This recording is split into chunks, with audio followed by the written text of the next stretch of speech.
Doc AJ Chua and welcome to Adjusting Your Heart. We talk about mental health and relationships every Friday, so please do subscribe. Starting today, we'll have a new segment called AJ's Book Finds. I love reading books and learning new things, so I'll be choosing a book every month and share its insights with you. Since we've been talking about how to cope with financial stress for this month, I chose Pera ni Pera ni Misis by Mr. Chinkee Tan and his wife Nove Ann Tan.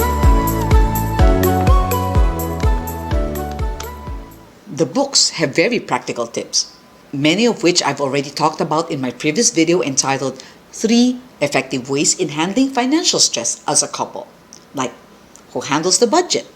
So for today, I'd like to focus on some points that he mentioned in this book.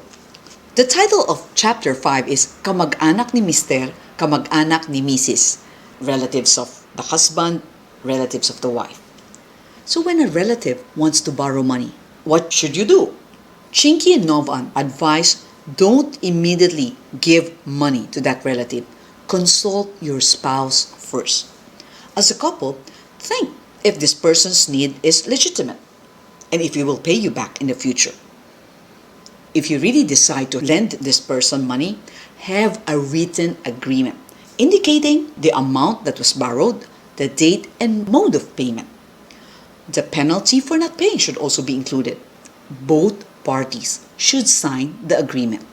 Chinkee and Nove Ann have an agreement that they won't lend money to others, even to relatives. That's because when people can't pay, this hurts the relationship. So what they do instead is to give an amount that doesn't hurt their budget, and that's their way of helping that person. Actually, I've also talked about that in my previous video entitled How to Help Someone Who Has Financial Problems. In Chapter 8, the title is Tamad si Mister, Magastos si Mises. Husband is lazy, wife spends too much. Instead of nagging or reprimanding, pray for your spouse. Ask God to change your spouse's negative attitude or behavior. Chinkee shared how he had the bad habit of throwing dirty towels on the floor after taking a bath. Of course, Nove Ann gets irritated and would reprimand him.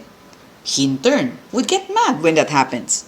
He would justify that, he was in a hurry or he forgot to put the dirty towel inside the hamper. But one day, he noticed that Nove Ann stopped nagging about the dirty towels. He was thinking, is she sick or something? And she kept serving him. This caused him to be embarrassed about his own action. So he decided to change.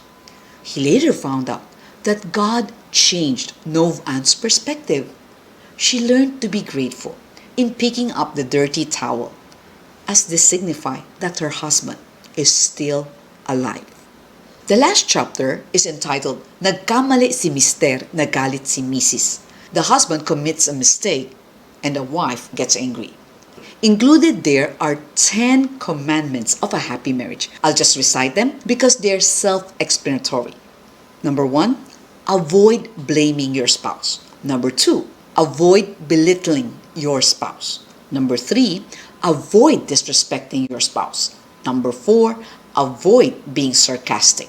Number 5, avoid focusing only on spouse's mistake. Number 6, avoid giving threats. Number 7, avoid reprimanding spouse in public. Number 8, avoid comparing spouse to others. Number 9, avoid interrupting your spouse. Number 10, avoid reminding your spouse of past mistakes. I'd like to end with a quotation from Chinkee Tan. Nothing beats the feeling of having a loving family. It is okay not to be rich as long as you have a healthy body. To learn more, I suggest that you guys buy his book and read it for yourself. Stay safe, everyone.